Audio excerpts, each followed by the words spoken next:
कार्यक्रम के प्रायोजक हैं छयांग healthcare India private limited.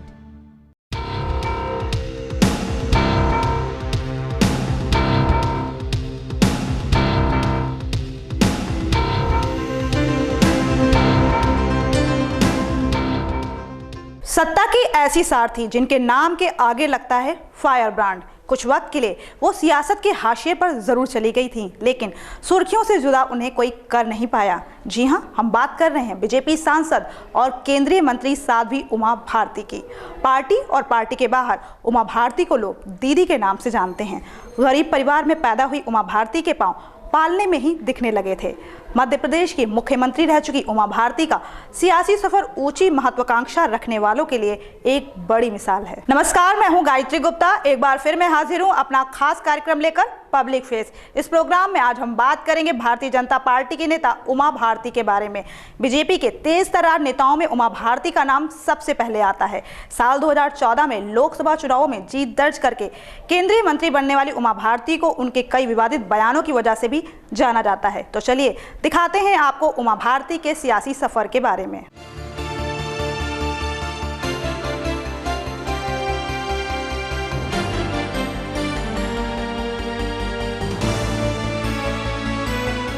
Uma Shri Bharti एक भारतीय राजनीतिज्ञ हैं और वर्तमान में भारत सरकार में जल संसाधन, नदी विकास और गंगा सफाई मंत्री हैं। हिंदू धर्म और मिथकों पर उमा भारती के भाषणों से प्रभावित होकर ग्वालियर घराने की राजमाता विजय राजे सिंधिया ने उमा भारती को अपने साए में ले लिया और यहीं से उमा भारती का राजनीति में प्रवेश हुआ। साल 1984 में बतौर प्राइमरी मेंबर उमा भारती का भारतीय जनता पार्टी में दाखिला कराया गया और तब सियासत की दुनिया ने जाना साध्वी उमा भारती को। साल 1984 में उमा भारती ने पहला संसदीय चुनाव लड़ा लेकिन हार गईं। लेकिन साल 1989 में खजुराहो से लोकसभा सीट जीतकर उमा संसद पहुंचने में कामयाब रहीं। इसके बाद साल 1991, साल 1996 और साल 1998 में उमा सीट बरकरार रखने में कामयाब रहीं। उमा भारती की सियासी जिंदगी में महत्वपूर्ण टर्निंग पॉइंट आया। साल 1999 में भोपाल सीट से लोकसभा पहुंची और केंद्र में अटल बिहारी वाजपेयी के नेतृत्व में एनडीए की सरकार में मंत्री बनी। उमा भारती को मानव संसाधन, पर्यटन और युवा मामलों समेत कोयला मंत्रालय में बतौर राज्य मंत्री कई सारी जिम्मेदारियां सौंपी गईं। उमा भारती ने राम जन्मभूमि आंदोलन में प्रमुख भूमिका निभाई थी। उनका दिया हुआ नारा रामलला हम आएंगे, मंदिर वही बनाएंगे काफी फेमस हुआ था। उनके धार्मिक परिप्रेक्ष्य के चलते जो उन्होंने किया वो बिल्कुल आश्चर्य की बात नहीं थी। साल 2003 के विधानसभा चुनावों में अपनी पार्टी को भारी विजय दिलाने के बाद वो मध्य प्रदेश की मुख्यमंत्री चुनी गईं। पर उनका कार्यकाल सिर्फ 1 साल का रहा, क्योंकि साल 1994 के हुबली दंगों के लिए उन्हें गिरफ्तारी का वारंट जारी किया गया। इसके चलते उन्हें मुख्यमंत्री पद से इस्तीफा देना पड़ा। बाद में उन्होंने लाल कृष्ण आडवाणी की आलोचना करते हुए शिवराज सिंह चौहान को मुख्यमंत्री बनाए जाने का विरोध किया, जिसके बाद उन्हें इस्तीफा देने को कहा गया। इसके बाद उमा भारती ने बीजेपी छोड़ दी और भारतीय जनशक्ति पार्टी नाम से अपना एक अलग सियासी दल बनाया। समय गुजरने में उमा भारती की भारतीय जनता पार्टी के साथ भारतीय प्रसार माध्यमों में वापसी को लेकर काफी अटकलें लगने लगी और भाजपा छोड़ने के 6 साल बाद पार्टी अध्यक्ष नितिन गडकरी ने 7 जून साल 2011 को उमा भारती की पार्टी में वापसी की घोषणा की। साल 2014 के लोकसभा चुनावों में उन्होंने झांसी संसदीय क्षेत्र से विजय प्राप्त की और केंद्रीय मंत्रिमंडल में शामिल हुई। मोदी सरकार में उन्हें जल संसाधन, नदी विकास और गंगा सफाई मंत्रालय की जिम्मेदारी सौंपी गई। जिस उमा भारती को बीजेपी ने अपनी बिरादरी से बेदखल कर दिया था, वही उमा भारती आज यूपी विधानसभा चुनावों में पार्टी के लिए आखिरी उम्मीद बनकर उभरी हैं। बीजेपी ने उन्हें मुख्यमंत्री पद के दावेदार के तौर पर पेश किया है, लेकिन बदलाव बीजेपी की मजबूरी से ज्यादा उमा की ताकत का एहसास कराती है। ऐसा माना जाता है कि उमा भारती की सियासत धार्मिक राष्ट्रवाद का सहारा लेती है, जिसके तहत एक खास समुदाय की धार्मिक भावनाओं का इस्तेमाल दूसरे धर्म के मानने वालों के खिलाफ किया जाता है। हालांकि वक्त के साथ उमा भारती के जिहादी तेवरों में फर्क भी आता चला गया, लेकिन राजनीतिक पंडितों का कहना है कि उमा भारती में ये फर्क लोकतंत्र के उस जमीनी बदलाव की वजह से आ रहा है, जिसकी वजह पिछड़ों और दलितों के राजनीतिक उभार हैं। कहा जाता है कि उमा भारती की मौजूदगी से सियासी बवंडर खुद ब खुद पैदा हो जाता है। उनकी ये खासियत विरोधियों के छक्के तो छुड़ाती है, लेकिन उनकी यही खासियत खुद की पार्टी में उनके विरोध की वजह बन जाती है। जब उमा विरोधियों पर प्रहार करती हैं तो पार्टी गदगद नजर आती है, लेकिन यही काम जब वो अपने नेताओं के बारे में करती हैं तो पार्टी से उनका पत्ता काट दिया जाता है। वैसे देखा जाए तो उमा भारती की बड़ी चुनौती पार्टी के भीतर से है। जैसा कि आने वाले दिनों में यूपी में विधानसभा चुनाव होने वाले हैं, तो ऐसे में सुगबुगाहट तेज हो चुकी है कि उमा भारती बीजेपी की तरफ से सूबे में सीएम पद की दावेदार हो सकती हैं। जैसा कि भाजपा नेता नितिन गडकरी ने उन्हें सूबे में बीजेपी का भावी मुख्यमंत्री जरूर कहा है, लेकिन बुंदेलखंड की सीमाओं में उन्हें बांध कर रखा जाना कुछ और ही मैसेज दे रहा है। भारतीय जनता पार्टी के किसी भी बड़े नेता ने अब तक यहाँ उनके साथ मंच साझा नहीं किया है। मतलब साफ है कि बुंदेलखंड की सीमाओं के दायरे से खुद को बाहर निकालना भी उमा भारती के लिए एक बहुत बड़ी चुनौती है।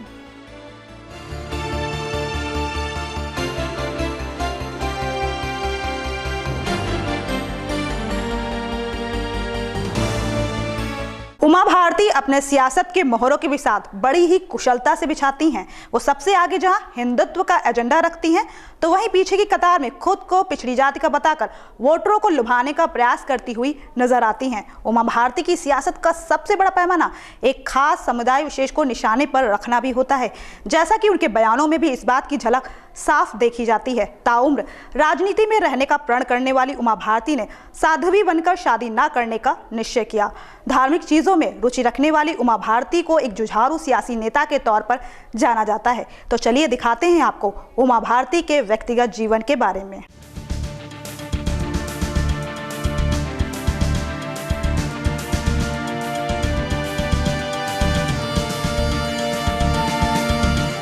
उमा भारती का विवादों से नाता तब जुड़ा जब साल 1992 में बाबरी मस्जिद कांड हुआ तो उमा भारती सुर्खियों में आ गई। उमा ने साध्वी ऋतंभरा के साथ मिलकर राम जन्मभूमि आंदोलन में प्रमुख भूमिका निभाई।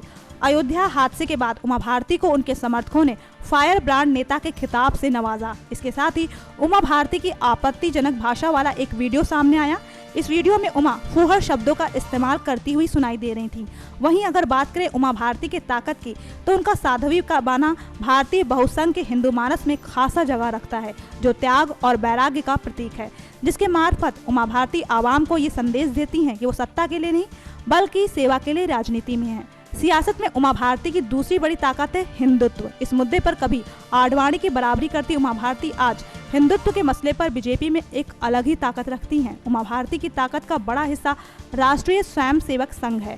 आडवाणी और चौहान के खुले विरोध के बावजूद करीब 6 सालों बाद भारतीय जनता पार्टी में उमा भारती की वापसी संघ की वजह से ही मुमकिन हो सकी।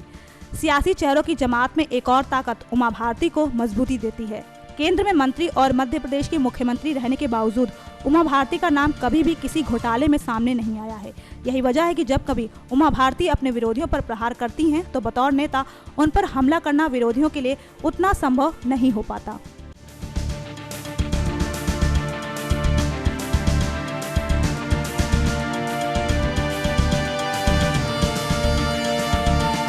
पिछड़ों और दलितों के चेहरे के तौर पर खुद को पेश करने वाली उमा भारती विवादों से भी अछूती नहीं है। अक्सर उनके बयानों पर सियासी बवंडर पैदा हो जाता है। इसी वजह से वो हमेशा ही विरोधियों के निशाने पर भी बनी रहती हैं। धर्म आधारित सियासत करके उमा भारती हमेशा ही सुर्खियां बटोरती रहती हैं। अपने बयानों के चलते उन्हें फायर ब्रांड नेता के तौर पर जाना जाता है। तो चलिए डालते हैं एक नजर उमा भारती से जुड़े विवादों और ताकतों के बारे में।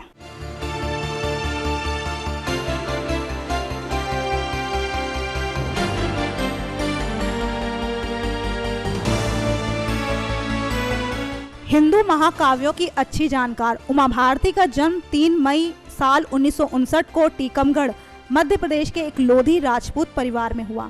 इनका पूरा नाम उमा श्री भारती है। साध्वी के रूप में अपनी पहचान बना चुकी उमा भारती का लालन पोषण ग्वालियर की तत्कालीन राजमाता विजय राजे सिंधिया ने किया था। आज सन्यासन बन चुकी उमा भारती की धार्मिक कार्यों में ज्यादा रुचि होने की वजह से उन्होंने केवल 6ठी क्लास तक पढ़ाई की। यही वजह है कि उमा भारती देश के कई बड़े धार्मिक नेताओं में से एक हैं। राजनीतिज्ञ और हिंदू धर्म प्रचारक होने के अलावा उमा भारती एक समाज सेवी भी हैं। संघ परिवार से संबंधित उमा भारती बचपन से ही हिंदू धार्मिक ग्रंथों और महाकाव्यों में रुचि लेने लगी थी। परिणाम स्वरूप उनके स्वभाव और व्यक्तित्व में उनकी इस विशेषता की झलक साफ दिखाई देती है। उमा भारती एक आत्मविश्वासी और आत्मनिर्भर महिला हैं। सन्यासन की भांति वेशभूषा धारण किए उमा भारती ने अविवाहित रहकर अपना जीवन धर्म के प्रचार प्रसार में लगाने का निश्चय किया। जुलाई साल 2007 में राम सेतु को बचाने के लिए उमा भारती ने सेतु समुद्रम प्रोजेक्ट के विरोध में 5 दिनों की भूख हड़ताल भी की।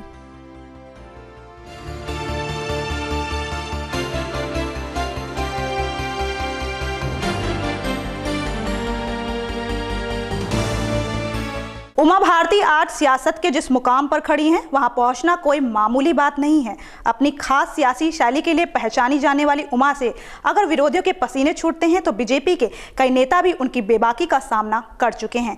तो ये था आज का हमारा पब्लिक फेस। हमें उम्मीद है कि आपको हमारा ये प्रोग्राम जरूर पसंद आया होगा। अगर आपको हमारा ये कार्यक्रम अच्छा लगा तो हमारे चैनल को जरूर सब्सक्राइब करें। अगली बार फिर मुलाकात होगी किसी खास चेहरे के साथ, लेकिन तब तक के लिए नमस्कार। इस कार्यक्रम के प्रायोजक हैं Shreyansh health care India private limited.